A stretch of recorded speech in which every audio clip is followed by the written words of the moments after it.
आए हैं यहाँ पे एक प्रदर्शनी है कश्मीर महाराष्ट्र पुणे में। देखिए लिखा है कि फैक्ट इंडिया आतंक का खुला खेल, कश्मीर के बारे में प्रदर्शन, कश्मीर में कैसा आतंकवाद चला। असली में कश्मीर क्या है, यहाँ पे सूर्य देवता को समर्पित मार्तंड सूर्य मंदिर है जो अनंतनाग में स्थित, अब खंडहर हो चुका है। मतलब जब ये मुस्लिम शासन का कोई लेना देना नहीं था उस समय से सूर्य मंदिर है। और सबसे पहला आक्रमण कब हुआ कश्मीर में? कश्मीर में पहला मुस्लिम आक्रमण 14वीं सदी के आरंभ में दुलुचा नामक क्रूर मंगोल द्वारा शुरू किया गया, जो तलवार और आग लेकर चलता था। उसने शहरों गांव को बर्बाद किया और हजारों को मौत के घाट उतार दिया। तो उसके बाद में आप समझ लीजिए कि मुस्लिम साम्राज्य की शुरुआत हुई। उससे पहले वहाँ कोई मुसलमान नहीं था। महापलायन ये लिखा है कि 1948 में लोकतांत्रिक सरकार स्थापित किए जाने के बाद लगभग 40 सालों तक शांति बनी रही, लेकिन 80 के दशक में फिर संकट आया। पाकिस्तान से प्रशिक्षित हथियारियों, आर्थिक सहायता पाकर कश्मीरी अलगाववादियों ने कम से कम 3,50,000 हिंदू को कश्मीर घाटी से जो चले गए और जो वहाँ रुकने का कोशिश की, उनको 97-98 और नंदीग्राम 2003 सामूहिक जन संहार का निशाना बनाया गया। ये दिए 1990 के दशक में इस तरह धमकियाँ चलती थी। उस पर लिखा रहता था, अल्लाह अकबर, मुस्लिमों उठो जागो, गद्दारों दफ़ा हो जाओ, जिहाद नज़दीक है, जिहाद नज़दीक है। ये कश्मीर में 1990 में लगाया गया। अल्लाह टाइगर्स के पोस्टर हैं उनका, ये यहाँ पे झांकी देगी। मैं महाराष्ट्र में हूँ और ये कश्मीर के बारे में जानकारी देगी। उसके बाद में जिहादी कमांडर मुश्ताक जरगर 10 सालों बाद उन 3 लोगों में से एक के रूप में सुर्खी में आता, जहाँ अपहृत विमान 1814 में बंधकों के एवज में भारत सरकार ने रिहा किया था। यह है उसको जब छोड़ा गया था। और ये देखिए कि किस तरह से बच्चों की, आदमियों की हत्या करके उन्हें जला के मार के नष्ट कर दिया जाता था। और ये देखिए वहाँ लोगों को, ये कश्मीर की कथा है। देखिए जम्मू कश्मीर में आतंकवादी हिंसा 1990 से 92, 68,570 हादसे, 13,841 नागरिक हत्या, सुरक्षाकर्मी लगभग 5,000 मारे गए और नंदीग्राम जनसंहार। अब इसमें देख, श्रीनगर से 75 किलोमीटर दक्षिण नंदीग्राम गांव में 24 कश्मीरी हिंदू पंडितों का अंतिम संस्कार के समय उनकी जलती चिता के इर्द गिर्द एकत्रित लोग रात सैनिकों के, और उसमें क्या हो, 24 मार्च को रात सैनिकों के पहनावे में कुछ मुस्लिम आतंकी हिंदुओं को घर के बाहर कतार में खड़े होने का फरमान सुना, उन्हें गोलियों से भून दिया। ये पूरा उनकी लाश जो इकट्ठा जलाया गया नंदीग्राम हुआ। और 36 सिंहपुरा जनसंहार 20 मार्च 2000 को श्रीनगर से 70 किलोमीटर दक्षिण 36 सिंहपुरा अनंतनाग में 35 सिख पुरुषों को गोली मार दी गई, सिखों को भी गोली मार दी गई। और ये आतंकवादी थे और यह 40-50 बंदूकधारियों द्वारा किया गया और उनके घर से निकाल करके अलग अलग करके गोलियां से बरसा के मार दिया गया। अब ये देखिए ये किस तरह से पूरा उनके घर खंडहर बना दिए गए। और ये देखिए रोते बिलखते कश्मीरी परिवार, उनका ये तस्वीर, और अपने ही देश में शरणार्थी बन गए। 1990 में यह अभी भी कश्मीर घाटी में 10 लाख हिंदू थे, अब वहाँ कुछ 100 ही रह गए, बाकी सब वहाँ। अब कश्मीरी पंडित देखिए किस तरह, जो जिनके अपने घर थे आज इस तरह टेंटों में रहने की मजबूर है, किस हालात में है। जिनके अपने महल थे, इसलिए बहुत सावधान होना पड़ेगा कि संख्या बल अगर आपका कम होता जाएगा तो एक दिन ऐसा ही आएगा, घर आपका होगा लेकिन रहने वाले और होंगे और शायद आप टेंट में रहेंगे। अब ये देखिए फरमान जो लिखा था, हरकत उल जिहाद इस्लामी का फरमान है। अगर आप यहाँ पढ़ सके ठीक से तो ये हरकत उल जिहाद इस्लामी का फरमान है।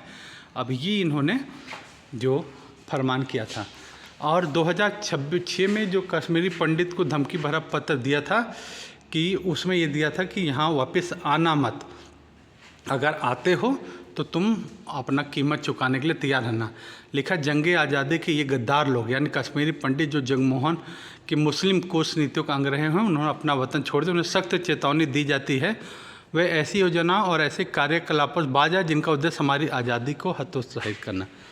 2008 में हिंदू मंदिर ध्वस्त किए गए और पिछले 2 दशक में 75% कश्मीरी पंडितों के घर जला दिए गए। अब एक बात सोचिए, जिनका अपना घर था उनको घर से भगा दिया और सभी विदेशी बाहर से पाकिस्तान से सारे जो आतंकवादी थे, मुसलमान आतंकवादी वहाँ से आए, उन्होंने किया। अब ये कश्मीरी पंडितों की स्थिति लगभग 59,442 कश्मीरी पंडितों का परिवार है जो जम्मू में इतना, दिल्ली में इतना और राजस्थान के इतने फैले हुए हैं और जो बहुत सूखा राशन नकदी सहायता दे करके किसी तरह जीवन चला रहे हैं। और सशस्त्र सेना अधिनियम के बावजूद 1990 से लेकर अब तक 4,780 सुरक्षाकर्मी आतंकवादियों द्वारा मार डाले गए हैं। आप एक बात सोचिए, लगभग 5,000 हमारे सैनिक जो देश के लिए समर्पित हैं उन्हें आतंकवादियों ने मार दिया है।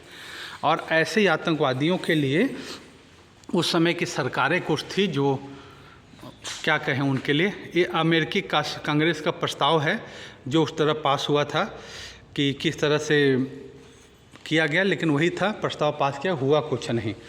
अमरनाथ बोर्ड का पुनर्गठन, आध्यात्मिक गुरु श्री रविशंकर को बुधवार को श्री अमरनाथ बोर्ड का एक सदस्य नियुक्त किया। यह मंदिर न्यास जम्मू कश्मीर पिछले साल सांप्रदायिक तनाव का केंद्र बना हुआ था, वहाँ पे बोर्ड का गठन। ये देखेंगे अगर आप ये शकल को अगर आप देखें, ये कश्मीरी नेताओं के आतंकवादी लिंक ये देखेंगे। अफजल गुरु फांसी देने का विरोध करने के लिए कश्मीरी नेता यासीन मलिक और हाफिज़ सईद के साथ में शामिल होता है 26 षड्यंत्रकारियों को, जो नेताओं को विरोधी। अब ये आप इसका शकल देख रहे हैं कि कितना, अगर आपको याद होगा कि ये जो है नेता जो है यासीन मलिक, कांग्रेस के समय में इसको बुला करके हाथ मिलाया गया था इससे, लेकिन आज सरकार बदली है, ये अपनी दशा और दिशा दोनों जेल में भुगत रहा है। लेकिन इसने कितने, इससे पूछा गया कितना आपने हत्या की, बोला हमने गिना नहीं है, पता नहीं कितने मार दिए खुलेआम। तो ये इनकी हिम्मत थी अपने देश में रह के, लेकिन इसके लिए वो लोग भी बिल्कुल जिम्मेदार हैं जो ऐसे गद्दारों का साथ देते हैं। वो सरकार और संस्था और लोग जो आज भी इस तरीके के लोगों का साथ देते रहे आज तक, तभी ये जिंदा रहें। कश्मीरी नेताओं के गैर कानूनी मनी लॉन्ड्रिंग, काले धन को सफ़ेद करने के लिंक थे जो पैसे ला करके यहाँ पे आतंकवादियों को देते थे। तो सारी इसमें कहानी बयां की गई है, अगर आप देखेंगे तो समझ आ जाएगा।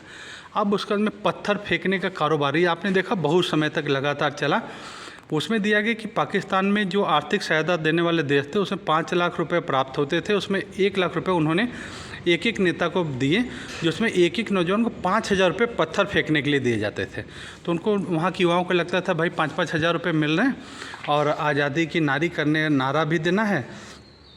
और ये जो आसिफ ANI पर पत्थर फेंकने वालों का अगुआ था, उसके द्वारा ये फ़ोटो है उसकी, और इस तरह से वो लोग करते थे। और ये देखिए, अगर आपको वो देश पे सबसे बड़ा कलंक 26/11 का मुंबई हमला, उसमें किस तरह से हमला हुआ था और आतंकवादियों और पाकिस्तान के इशारे पे जो चल रहे, तो उनका धर्म पूछ रहे थे और जो मुस्लिम नहीं उनको गोलियों से भून रहे थे कि अपने घर के पिछवाड़े में पाकिस्तान में फल फूल रहे ऐसी गतिविधियों को अनदेखा नहीं कर सकते। लेकिन होता रहा, क्योंकि हमारा जो है जो सरकार थी जो था वो आत्मबल कमज़ोर था। और कश्मीर टुडे की जो खबर है, 2013 में भारतीय सैनिक का सिर कलम कर दिए जाने के बावजूद भारत सरकार को लग रहा है कि भारत और पाकिस्तान के बीच वार्ता एक समाधान है और कश्मीर मामले को निपटाने में बहुत बड़ी सफलता मिल जाएगी। लेकिन पाकिस्तान को कश्मीर चाहे शादी या ये बर्बाद हो चुका कश्मीर, हज़ारों लोग बमों से हताहत हो चुके, क्योंकि आज पाकिस्तान को वाकई यह बात एकजुट रख सकती है। देखिएगा, 2013 में सैनिकों के गले काटने के बावजूद सरकार सोचती थी कि हम वार्ता कर लें। अब ये सोचिए, ये थी हमारे देश की उस समय 2013 की सरकार। 14 के बाद में स्थिति बदली है, इसलिए निवेदन है कि कुछ 19 कुछ 20 भी दिखे तो वर्तमान में जो ऐसे आतंकवादियों से कड़ाई से निपटने की हिम्मत रखने वाली सरकार का साथ जरूर दीजिए। किसी हालत में उन्हें कमज़ोर करने का महापाप मत कीजिए।